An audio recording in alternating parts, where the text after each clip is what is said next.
Hello दोस्तों, स्वागत है आपका मेरे यूट्यूब चैनल में। तो दोस्तों, आज से मैं आपके लिए एक उत्तराखंड की सीरीज शुरू करूंगा, जिसमें मैं आपके साथ शॉर्ट में 20 क्वेश्चन डिस्कस करूंगा उत्तराखंड के। ये क्वेश्चन वन लाइनर होंगे और आपको एक आइडिया देंगे कि जो आपका आने वाला एग्जाम है फॉरेस्ट गार्ड पटवारी या फिर आपका मेनली पुलिस का एग्जाम है जिसमें 1500 वैकेंसी है, उसके लिए इंपॉर्टेंट साबित होगा। इसमें प्रीवियस ईयर क्वेश्चन होंगे, कुछ कुछ अजय सिंह रावत से होंगे, कुछ राजेंद्र बलोची जी से, और कुछ आपकी परीक्षा वाणी से क्वेश्चन होंगे। ठीक है, तो ये वीडियो ज़्यादा लंबी नहीं होगी, शॉर्ट वीडियो होगी, ताकि आपका ज़्यादा से ज़्यादा टाइम सेव हो सके और आप शॉर्ट टाइम में ज़्यादा क्वेश्चंस कवर कर सके। ठीक है, और आपको एक आइडिया मिल सके कि हाँ, किस तरह के क्वेश्चन आपका एग्जामिनर आपके एग्जाम में बना सकता है। ठीक है, तो ज़्यादा टाइम वेस्ट ना करते हुए मैं क्वेश्चन शुरू करता हूँ कि राज्य में वैट कर को कब लागू किया गया था। ठीक है, तो ये वैट क्या था? एक कर था।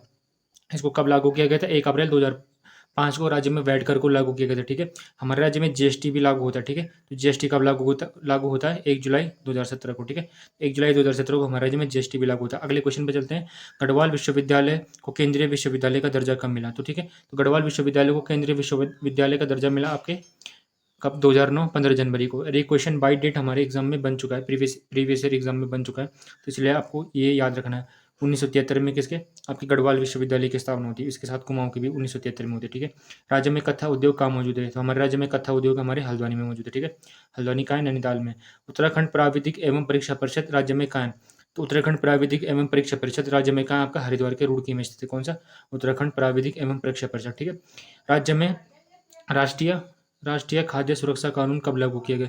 तो हमारे राज्य में राष्ट्रीय सुरक्षा खाद्य कानून लागू किया गया था आपके 1 अक्टूबर 2015 को। ठीक है, उसी के साथ ही राज्य में युवा नीति भी कब लागू की गई थी? 11 सितंबर 2011 को। ठीक है, तो आपको ये वाई डेट याद रखने हैं, क्योंकि इंपॉर्टेंट नीति हैं। ठीक है, कुमाऊनी भाषा की पहली फिल्म कौन सी थी? तो हमारे राज्य में जो कुमाऊनी भाषा की पहली फिल्म थी वो थी आपकी कौन सी? मेगा आ। ठीक है, मेगा क्या थी? कुमाऊनी भाषा की पहली फिल्म थी। ठीक है, तो आपको ध्यान रखना है कि मेगा क्या थी? कुमाऊनी भाषा की हमारे राज्य में पहली फिल्म थी। ठीक है, उसके अलावा गढ़वाली भाषा की पहली फिल्म कौन सी थी? आपकी जगवाल कौन सी थी? गढ़वाली भाषा की पहली फिल्म थी। ठीक है, जगवाल हमारे राज्य में गढ़वाली भाषा की पहली फिल्म थी। ठीक है, पारेश्वर गौड़ जी द्वारा ये निर्देशित की गई थी। ये क्वेश्चन पेपर में बन चुका है कि इसके निर्देशक यानी कि डायरेक्टर कौन थे? पारेश्वर गौड़ थे। ठीक है, आपको कमेंट में बताना है कि मेगा के डायरेक्टर कौन थे। ठीक है, आप जो चीज़ लिखते हैं और वो चीज़ ना आपको ज़्यादा दिन तक या ज़्यादा देर तक याद रहती है, इसलिए आप प्लीज़ कमेंट सेक्शन में मेगा का डायरेक्टर लिखिएगा। ठीक है, तराई इम्प्रूवमेंट फंड की शुरुआत कब की गई? तो जो हमारे राज्य में तराई इम्प्रूवमेंट फंड था, इसकी शुरुआत की गई थी 1883 में। ठीक है, किसके द्वारा की गई थी? हेनरी रैमजे द्वारा की गई थी। ठीक है, और हेनरी रैमजे को क्या कहा जाता है? तराई तराई भाबर का विश्वकर्मा कहा जाता है। और क्यों कहा जाता है?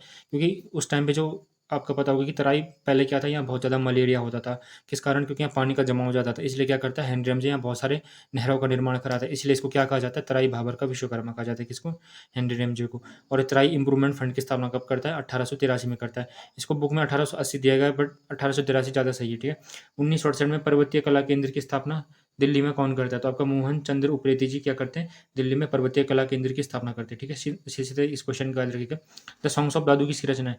द सॉन्ग्स ऑफ दादू रचना आपके तारादत्त गैरोला जी की। ठीक है, और एक प्रीवियस ईयर क्वेश्चन है, इसलिए पेपर में बनने के ज़्यादा चांस है, दोबारा बनने के चांस है कि द सॉन्ग्स ऑफ दादू किसकी रचना है? आपके तारादत्त गैरोला जी की रचना। कौन सा? The songs of Dadu. White water wonder नामक पर्यटक स्थल कहाँ है? तो ये कौड़ियाला टिहरी में से कौन सा आपका? White water wonder. ठीक है, इसके अलावा कुछ और पर्यटक स्थल हमारे राज्य में, जैसे कि टिफ इन टॉप। ठीक है, टिफ इन टॉप। तो टिफ इन टॉप आपका कहाँ है? आपका लैंस डाउन में। ठीक है, टिफ इन टॉप। बात करें टिफ इन टॉप, एक टिफ इन टॉप ये वाला है टिफ इन टॉप, तो ये आपका कहाँ है? नैनीताल में। ठीक है, अगर टिफ इन टॉप बोले तो आपका लैंस डाउन में, टिफ इन टॉप बोले तो आपका नैनीताल में। इसके अलावा ब्राइड एंड कॉर्नर का है आपका अल्मोड़ा में। ठीक है, ये क्वेश्चन बन चुका है, ब्राइड एंड कॉर्नर, ये आपका परीक्षावाणी में इसलिए बनने के ज़्यादा चांस है। पहाड़ी चित्रकला नामक किताब किसकी? तो जो पहाड़ी चित्रकला नामक किताब है, ये आपकी किशोरी लाल वैद्य की किताब है। कौन सी? पहाड़ी चित्रकला। अगला क्वेश्चन है, गढ़वाल चित्रशैली ना एक सर्वेक्षण नामक किताब किसकी? प्रीवियस ईयर क्वेश्चन है, बन चुका है। ये संशय कटोच जी की किताब है। कौन सी? गढ़वाल चित्रशैली एक सर्वेक्षण किसी किताब है? आपके यशवंत सिंह कटोच जी। और एक क्वेश्चन प्रीवियस ईयर क्वेश्चन बना था कि यशवंत सिंह कटोच जी का संबंध किससे? तो इनका संबंध है चित्रकला से। ठीक है, वहाँ पे कुछ और भी ऑप्शन थे जैसे इतिहासकार हो गए, बट इनका संबंध किससे? चित्रकला से। केदारजू किसका उपनाम है? तो हमारे राज्य में जो केदारजू है, ये उपका नाम है किसका? थल केदार का उपनाम है। कौन सा? केदारजू। ठीक है, थल केदार का उपनाम है केदारजू।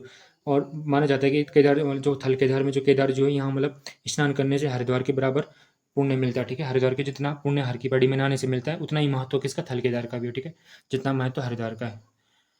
जनजातीय आस्था का केंद्र घटकू मंदिर किस जनपद में स्थित है? तो जनजातीय आस्था का केंद्र घटकू मंदिर है हमारे कहाँ? चंपावत में। ठीक है, राज्य में छोटा कैलाश किस जनपद में स्थित है? तो हमारे राज्य में जो छोटा कैलाश है, ये आपके पिथौरागढ़ में स्थित है। कौन सा? छोटा कैलाश। ठीक है, कहाँ है? आपके पिथौरागढ़ में स्थित है छोटा कैलाश। ठीक है, बात करें छोटा कैलाश, इसकी हाइट कितनी है? अगर इस पर्वत की हाइट की बात करें तो इसकी हाइट है 6191 मीटर। ठीक है, यानी कि 6191 मीटर हाइट है किसकी, छोटा कैलाश की, ठीक है।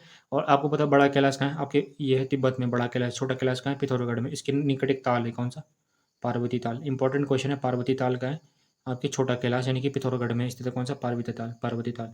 कालिंका माता का मंदिर राज्य में कहाँ मौजूद है, तो हमारे राज्य में जो कालिंका माता का मंदिर है ये मौजूद है पौड़ी गढ़वाल के बीरोखाल में, ठीक है। बीरोखाल के नजदीक है एक कौन सा, कालिंका माता का मंदिर, ठीक है। और इंपॉर्टेंट मंदिर है इसलिए बनने के चांसेस ज़्यादा है।